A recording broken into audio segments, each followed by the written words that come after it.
Hello everyone, MFPallytime here. Welcome back to Baldur's Gate 3. I hope you guys are doing well. Remember, two things that we have to get out of the way right at the start of this episode. We are doing an all-day charity live stream on twitch.tv/MFPallytime on November 24th. I would love to have you guys there. We're raising money for the Arnold Palmer Hospital in Orlando, Florida.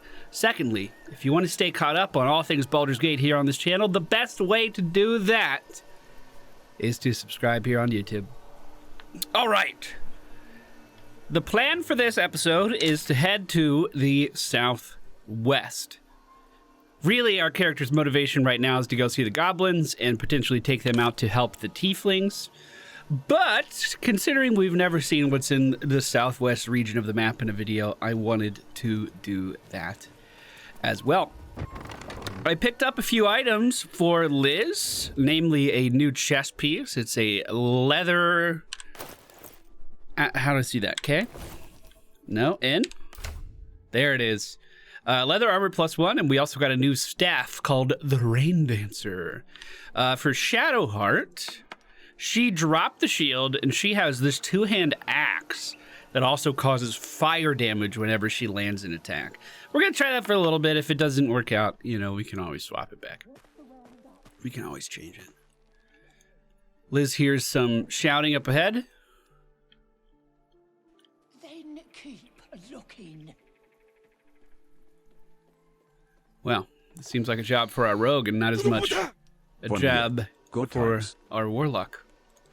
Okay, I did swap out the dagger on Liz, which means that Astarion can dual wield if you would like to. I liked dual wielding quite a bit on Sam, so I don't see any reason not to like it here. We will split Astarion off from the party. Get him in sneak. We did see one of the goblins patrolling on the left-hand side here. Yeah, let's move up right to this wall. I don't think anyone will see me. Just chilling here. Swap over to melee weapons. Have both of those at the ready. Those footsteps are getting louder. And right as his vision turns away from Astarion, he starts to move out. Oh, however, that's a little awkward. Nothing here, boss. Look, don't talk. Maybe we... I've been looking.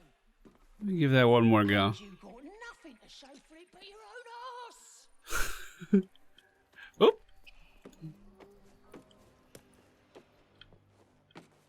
You just went to the bottom here. Yeah, the issue is that they could see each other down there. I'm gonna give him a little bit more time, and we'll just kind of wait and see if he decides to move back up to the top here. Sorry for the shoddy camera work here and there. If this doesn't work... Ooh. If this doesn't work, we could always try... Here we go, here we go, here we go. Astarion walks up just behind the goblin, dagger at his throat. Hits for 9 damage. Only this goblin's in combat. He goes in for a second sneak attack. And the goblin falls to the ground.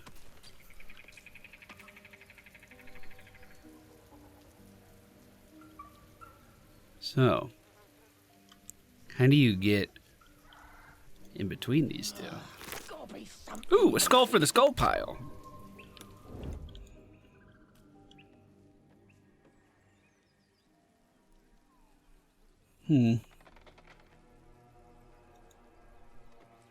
Astarion walks up, or walks down the stairs rather, hugging the wall as he reaches the bottom. Going right up to Brawler Breck's back, eluding the sight of Tracker Slice. A sneak attack to the back. Deals 12 damage. Because of the surprise, he gets to go again. The sneak attack lands. And then with the remainder of Astarion's action, he uses his new dagger, the offhand strike unfortunately missing Tracker Slice as she dodges out of the way. However, it's our turn again. a sneak attack right into the side of the head, and we will once again attack with that new offhand for 6 damage this time. The tracker is a ranged character. If she tries to move away, we should get an attack of opportunity, but going up the ladder seems to have messed that up. We are going to use our action to hopefully leap. I think she did a fire arrow against us. Too high. What is our create a cloud of magical darkness? You know what? Let's just go with a ranged sneak attack. Oof. We're gonna jump to the left of where that ladder once was, hopefully causing this goblin to have to move out from safety there. The goblin does have a view, but the path of the arrow is actually interrupted as it hits the top of the building. Stadia turns around with his longbow, firing back with a shot to the stomach. Can I eat dead things? Can you vampire that? Poisoned? Why are you poisoned?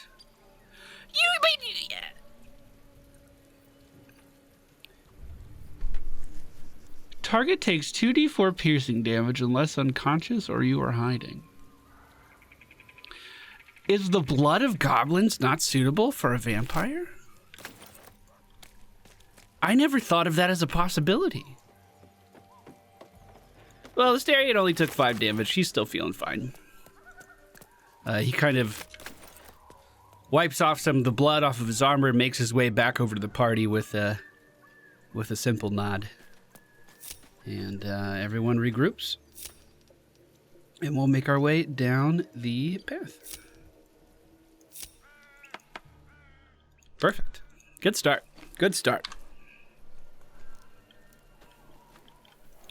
So, on the right side of the road here, we hear some voices. Big, deep, bellowing voices. And as we look to the right, we do see a group of ogres, but they don't seem mad at us. They seem to be, talking about something amongst themselves. I'm going to take a risk here and just walk up.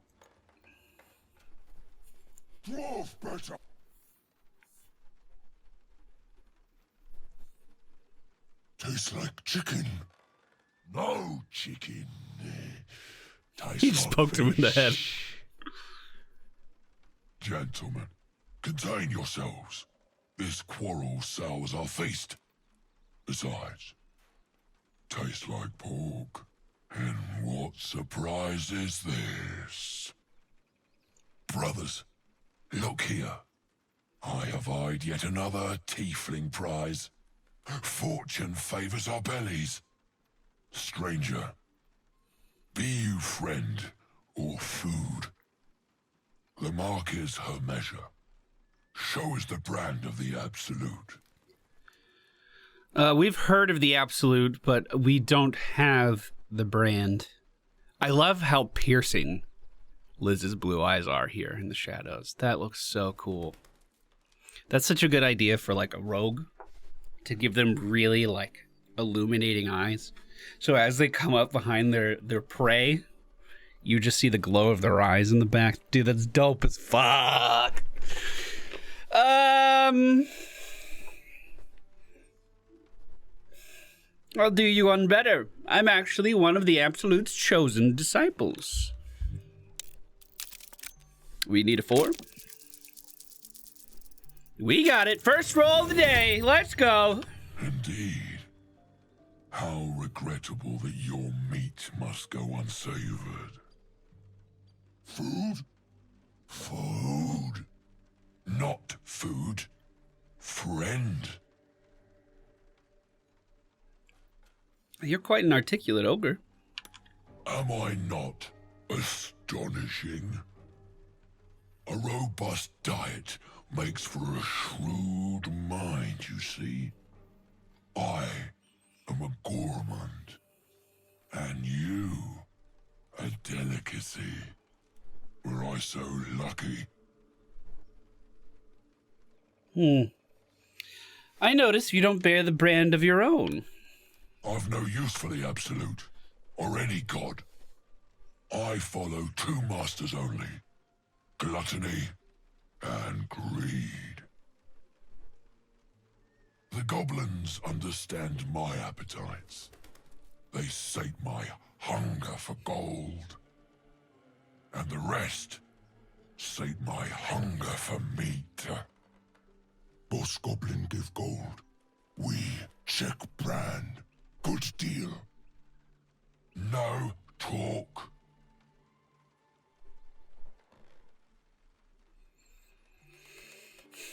I've seen few other ogres in these parts. We follow the sense of blood and gold to all lands fertile, friend. And this land proves particularly fruitful. Taking some Excedrin for my headache, don't mind me.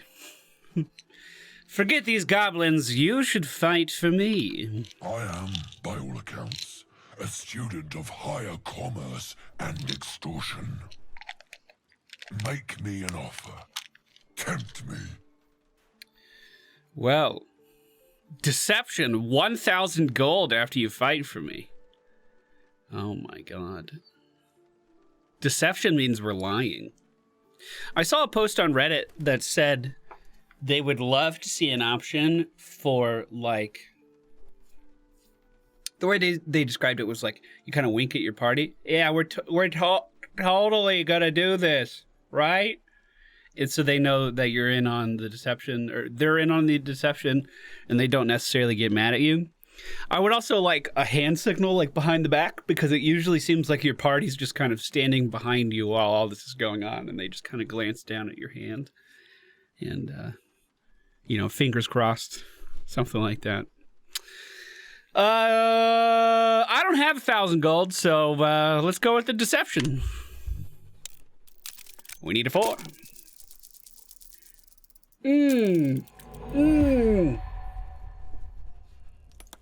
Come now. An ogre feasts not on promises. Okay. Oh, but you do love to tease.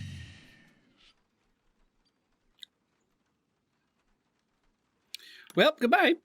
Alas, not so much as a nibble. Food? No, not food.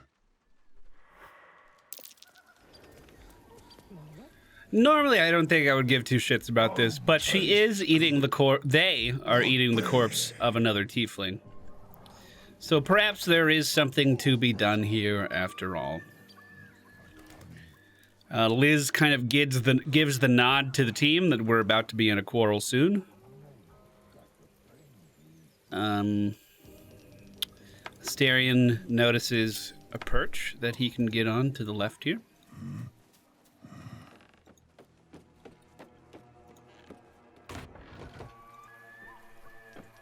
Oh.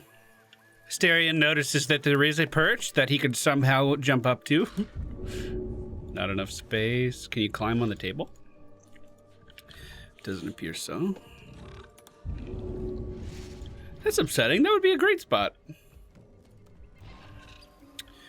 What if we try an offense from all sides? Or we could just fall back to the roof. By the way, when we were walking away from the Knoll encampment that we did in the last episode, Gale said he spotted the mark of the Absolute scribed in blood. I don't know if this is the mark or just some weird goblin graffiti, but something to be mindful of. Those Knolls also had the mark of the Absolute.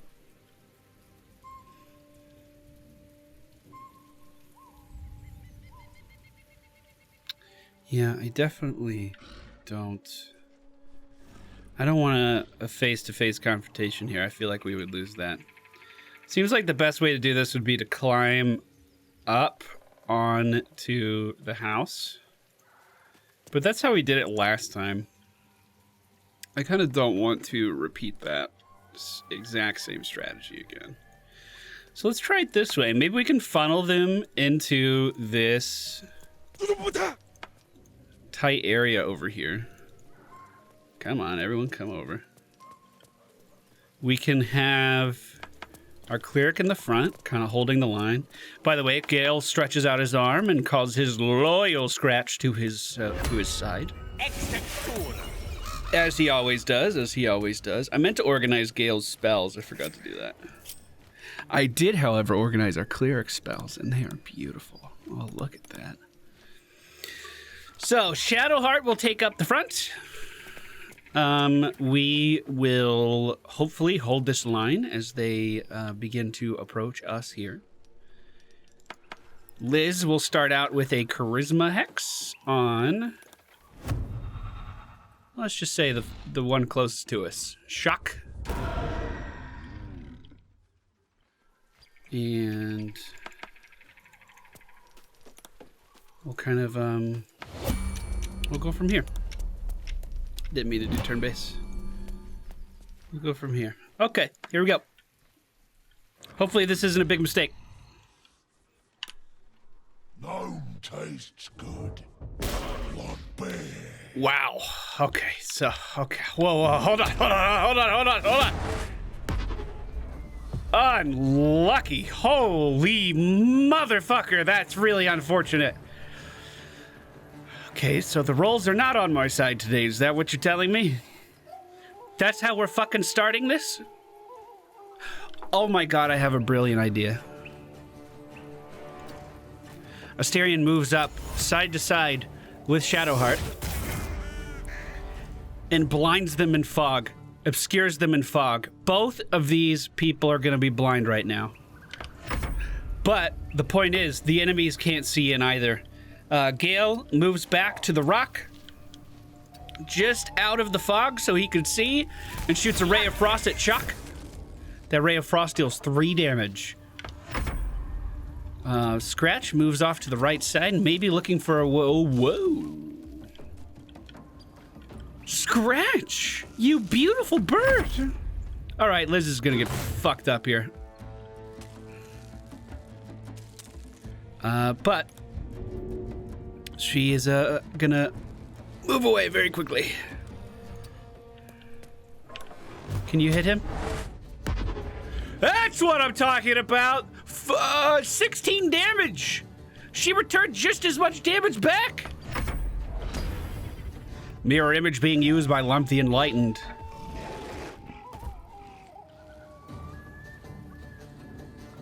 Frank, the ogre, standing in front. Okay, we're gonna move Astarion back. Fire a shot at Chuck. Critical miss, unfortunately.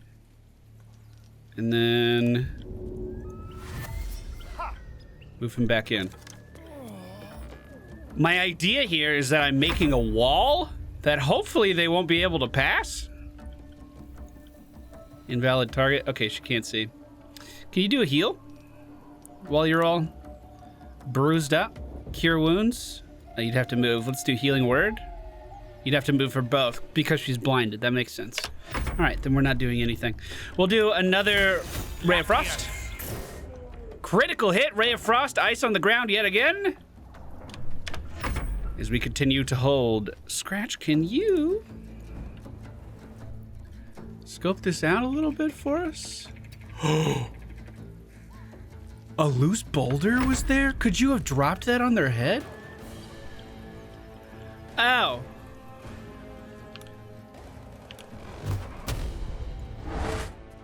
Another Eldritch Blast on Chalk, sending him backwards. We're going to reposition our 2 adventurers a little bit further back in the fog, I think.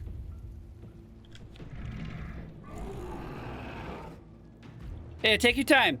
Take your time. He does a fire bolt on Gale, igniting him. The other ogre in the back can't seem to really get in far enough to see what's going on. Resorts to throwing a chair. I mean, this fog isn't, it's really not doing me too many favors. I think we might give up on this idea and just try to kite these guys back. We're going to take a shot at Lump the Enlightened with Astarion, hopefully taking out one of his mirror images. That's what I was hoping for. Actually, we just dealt damage, which is, you know, even better. As we fall back, we will cast a big heal, big heal, big heal. Tier 2 heal. Healing word is 2d4 plus 3. And where's my other one? 2d4 plus 3 or 2d8 plus 3. We will do that. Take you. Beautiful. 11 health returned. On Gale's turn, yet again, we are going to fire off a Ray of Frost on Lump the Enlightened. I'm trying to cover as much of that area as we can with a slippery surface. We see Scratch from the rafters jump down behind the last ogre and go for its gigantic eyeballs. Unfortunately, he misses it somehow. And as he goes to move away, the ogre...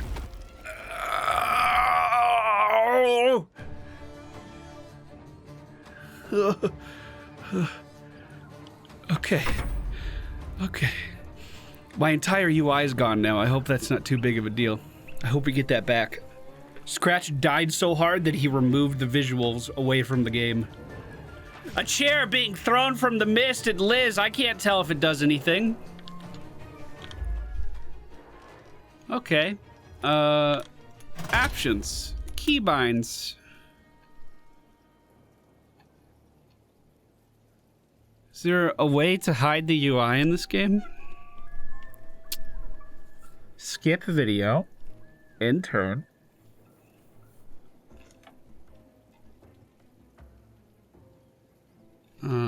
Toggle character panel. Yeah, maybe I could just open up a character panel and maybe that'll do it. UI cancel. Escape. That's not it.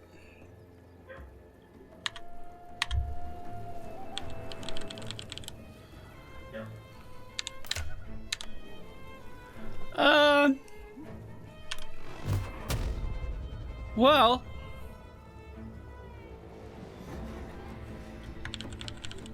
I think I'm fucked. I mean, I know where my Eldritch Blast key is. So maybe that's gonna be enough to get us through this. That's really unfortunate. Scratch. Oh, did the ogre turn to stone? Is that a thing? Looks like acid being thrown out by the ogres here. As the ogre who took Scratch's life stands confidently in the middle of the room, not moving forward. Okay, so we have our bow out. Number 1 is dagger sneak attack. Number 2 is range sneak attack. Did it hit? Can't tell. We can't reapply Hex. But we can Eldritch Blast. I don't think it did anything, though. I'm just going to move out of that acid. As for our Cleric's move, that's it. Gale has Firebolt on 1, Ray of Frost on 2.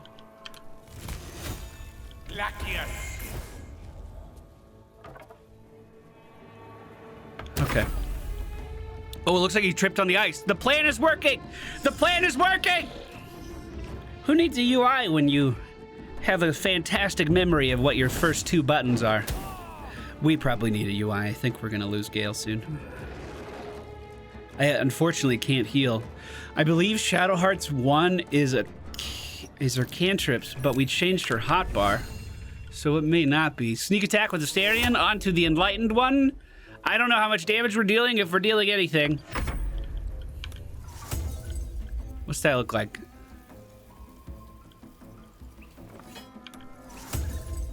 It's a wide area. Is this a buff?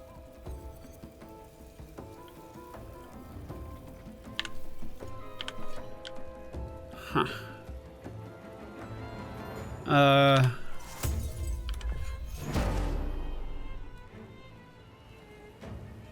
This looks like... Honestly, I have no fucking clue.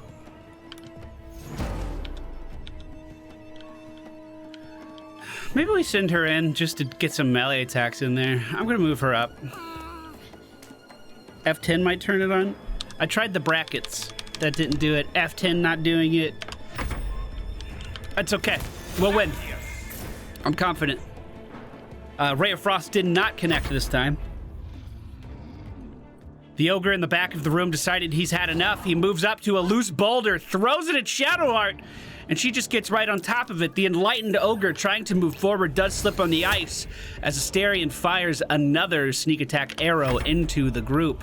Now Shadowheart moves down off of her rock, goes into melee range. That should be a critical hit, and now the enlightened one is burning. It should be... Is it advantage because he's prone, or crit because he's prone? I don't remember. Gale, once again, is going to fire the Ray of Frost at the ogre. Not sure if it connected or not.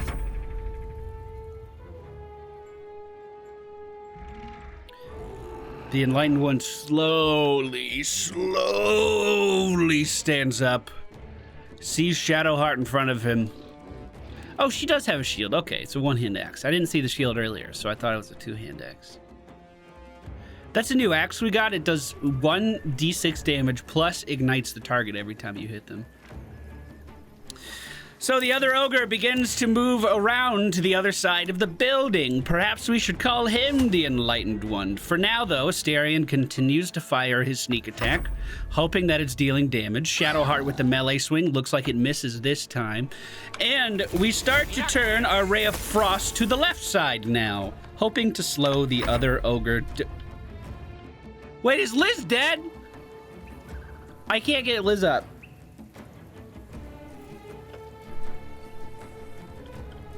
Fuck. This really complicates things.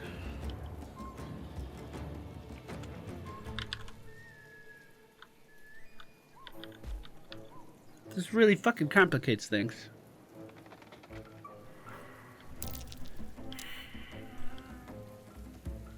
I can't really even tell if these are even landing. He still seems to be standing. Oh yeah, I guess they've been landing. As the Enlightened One goes down, Shadowheart moves down the stairs towards the one remaining ogre as Gale fires another Ray of Frost at his feet, knocking him down on the ground as the ogre slowly tries to stand again, wiping the sweat from his brow. As he stands, you can actually see a ton of scars on his back, but unfortunately for him, he slips on the ice again as he tries to retreat away from the party. A sneak attack from Astarion from the high ground maybe lands or doesn't. As Shadowheart moves it forward, we have another Ray of Frost being used. I believe this ogre had more health than the first one, but less health than the Enlightened. Also, I'm pretty sure Liz died. He was able to move out of the ice this time. Another sneak attack flying from the top of the stairs. Astarion looks like it lands dead center of mass onto the ogre. Can you get down there without stepping on the ice? That would be perfect. Awesome. The melee swing from Shadowheart does land onto the back of the ogre, perhaps providing some more scars. Although I don't know how thick this hide is. And because the attack landed, he is ignited by flame. Another Ray of Frost trying to move ice to his new location. And all of the ogres have fallen! I guess that's gonna do it for today's episode.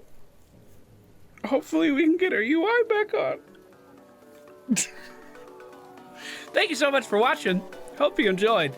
Don't forget, subscribe if you haven't already, and we'll see you again next time. Goodbye.